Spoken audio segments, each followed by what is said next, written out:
We've learned a lot so far about a met contact, an unmet contact, how they convert, maybe where we find them, and more importantly, what we do with them once we have that contact information. And now I want to explain to you a simple concept called the 12-week year. I remember back in 2017 as an agent, my goal was to put under contract 50 properties. Residential, raw land, homes on acreage, whatever it was, my goal was to put under contract 50 properties. I knew that if I could get 50 under contract, even if all of them didn't close, that it would put me ahead of where I finished in 2016. So I took off as my goal 50 properties, and I got about 2 weeks into January and received a marketing email. Now, why I chose to read this, I'll never know, but it changed everything for me. Now, it was saying or stating a 12-week year, and I thought, how can I go from 36 properties to 50 properties and do that in 12 weeks? Now, the reality is what they were touching on is breaking your year into 12-week stints or 90 days, or as I like to call it, per quarter. So you take that goal, your unit goal, which by now you probably have or have an idea of. I would like for you to have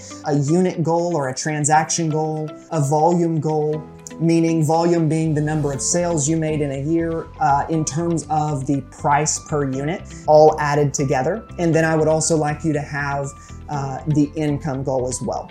So with that being said, back to the 12-week year concept, I remember reading that email and thinking, okay, if I break my business down by the quarter, and I'll use 48 for this example because 50 divided by 4 and that math without a calculator is difficult, but let's say that it was 48. I would then take 48 and divide it by the 4 quarters in the year. I would then take that number and divide it by the months in that quarter. And when that was done, that allowed me to understand what work needed to be done by the month. So I'm not sitting in January looking way out at December thinking, oh my gosh, I have one person in January under contract.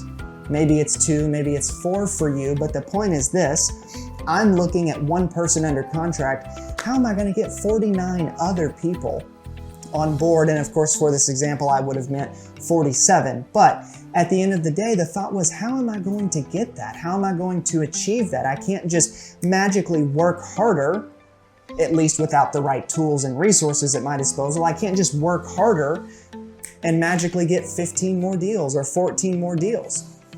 So utilizing that, knowing now what I needed to do by the month, I could then figure out what I needed to do by the week. It even allowed me to understand how to operate with my boots on the ground every single day as an agent. It allowed me to understand what I needed to do per week.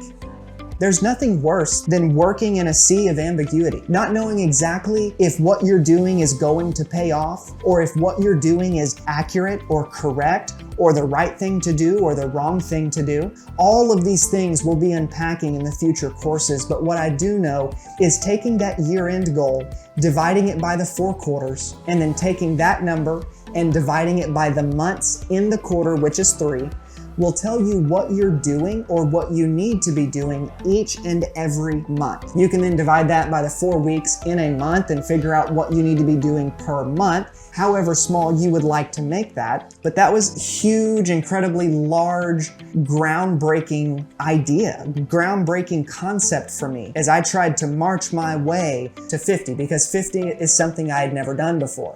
So you can take this with any number. Maybe you want to do 12 units in a year. Maybe you're seasoned and you want your team to sell 100 properties in a year. Use that formula. I hope you've taken notes on that, but use that formula to figure out what you need to be doing. Clarity is power, and that exercise will give you clarity.